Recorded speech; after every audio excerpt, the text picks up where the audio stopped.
Analysis: Altyn Asyr booked final spot despite missed chances. Ashgabat, Turkmenistan's Altyn Asyr booked a place in the 2018 AFC Cup final after a battling 1-1 draw in the interzone final second leg against 4.25 SC of DPR Korea on Wednesday. The result won them the tie on away goals following a 2-2 draw in the first leg in Pyongyang. They now face defending champions Air Force Club of Iraq, who are aiming for an unprecedented third successive title, in the final on October 27.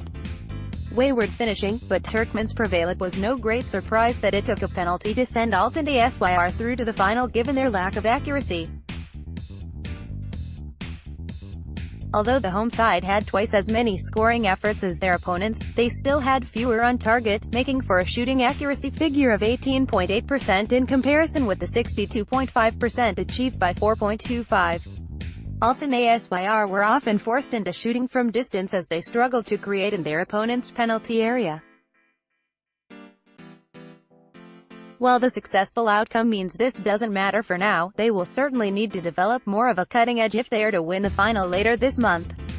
Hojayev keeps it simple. After surviving an early onslaught, Altyn Asyr needed a player to get hold of the ball and begin to dictate the tempo in order to bring his side back into the game.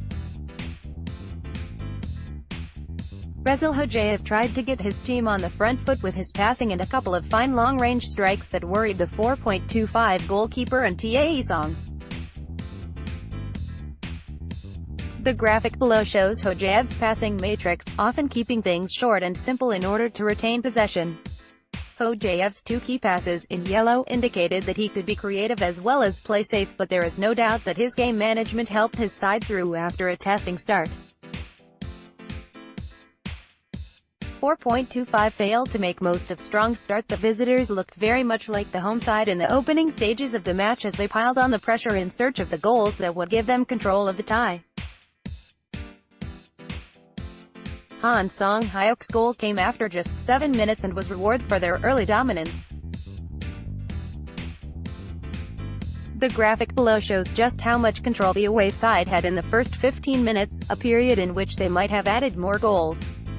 However, the hosts worked their way back into the game and made 4.25 pay for an Ilborn's missed second-half penalty. The summary of the 90 minutes shows that, overall, the DPR Korea side had more possession in the home team's penalty area than the other way around, but it paints a very different picture to that opening stage of complete dominance.